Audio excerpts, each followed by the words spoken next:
안녕하세요. 2024년 갑진년 새해가 밝았습니다. 모두 새해 복 많이 받으시기 바랍니다.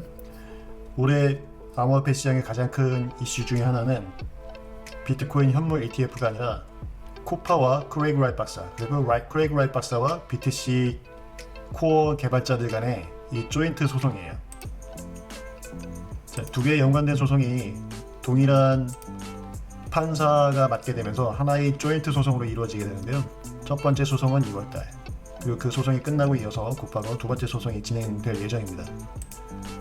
첫 번째 소송의 주장은, 첫 번째 소송의 쟁점은 누가 사토시 나카모토이냐라는 거예요. 다시 말해 최초로 사토시 나카모토의 정체성에 대해서 권위 있는 법정에서 확실한 판결이 나오게 된다는 거죠.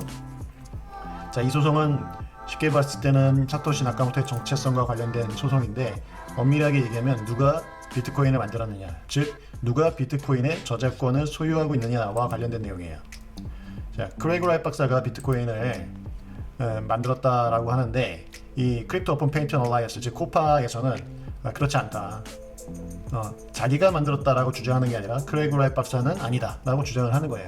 그리고 많은 사람들이 코파가 이 소송에서 이길 거라고 생각을 하죠. 그리고 대부분의 사람들이 크레이그 라이트 박사는 비트코인을 만들 능력도 없고 게다가 사기꾼이다 이렇게 잘못 알고 있어요. 그런데 만에 하나 크레이그 라이트 박사가 이 소송에서 승소를 하게 되면 어떤 일이 벌어질까요? 크레이그 라이트 박사는 사토시로 인정되는 것뿐만 아니라 비트코인 백서의 저작권, 비트코인 데이터베이스의 저작권, 비트코인 파일 포맷에 대한 저작권, 이런 것들이 인정이 될 수가 있어요. 비트코인은 MIT 라이센스로 공개가 되었는데요. MIT 라이센스를 들여다보면, 이게 오픈소스 라이센스이기 때문에 이 소스 코드를 가져다가 누구든지 마음대로 고쳐서 쓸 수 있는 게 가능해요. 그런 식으로 나온 게 라이트코인이라든가 도치 이런 것들이죠. 하지만 안 되는 게 있어요. 이름까지 가져다 쓰는 건 안 돼요. 즉 라이트코인이나 도지코인은 비트코인 소스 코드를 가져서 고쳐서 썼지만 이름은 가져다 쓰진 않았죠. 그런데 BTC 같은 경우 어떨까요? 여러분들이 비트코인으로 알고 있는 이 BTC는 비트코인에서 수많은 오리지널 기능이 이렇게 제거된 녀석입니다. 이 수많은 이것들을 이제 오퍼레이션 코드라고 하는데요.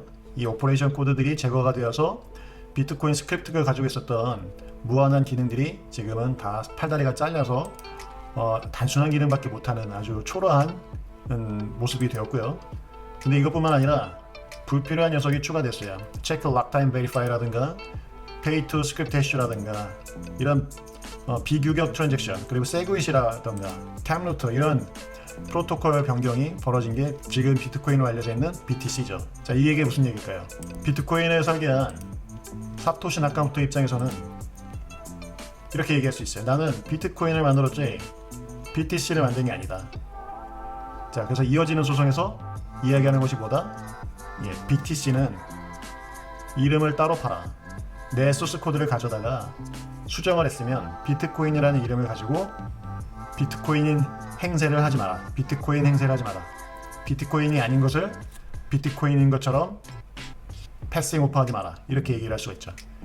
그래서 비트코인이 더 이상 비트코인, 즉 BTC는 더 이상 비트코인이라는 이름을 가질 수 없게 되고, 이를테면 세그윗 코인 이런 식으로 이름을 바꿔야 되는 처지에 놓일 수 있다는 거죠. 반면에 스캠 코인, 짝퉁, 포크의 포크로 알려져 있는 비트코인 SV는 오히려 그 포크의 포크라는 오명을 벗고요, 오리지널 비트코인으로서 이 SV라고 하는 딱지마저 떼고 그냥 비트코인이라는 이름으로 불리게 될 수도 있죠. 한마디로 BTC는 이미 빙산과 충돌하여 침수가 시작된 타이타닉호일 수 있다. 그런데 가판 위의 사람들은 어떻다? ETF 승인의 꿈에 젖어 파티를 즐기고 있다.